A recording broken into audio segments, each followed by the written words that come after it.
So we can see that there was kind of the exuberance, and we're seeing it kind of pull back. So my inkling is I didn't know that we would have a chance to buy anything off the open. They're opening up in 5 seconds. I want to see where this settles in before we just jump in. It's obviously not a market that you want to look to short right away. There we go. We are open. There we go. And so let's just let this settle in for a little bit.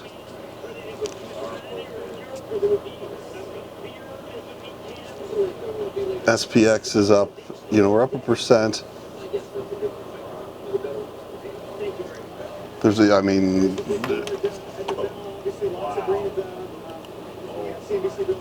Lulu's taking off, CRM's taking off.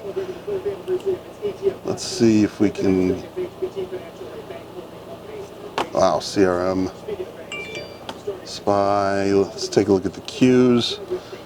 So the initial move is to the upside.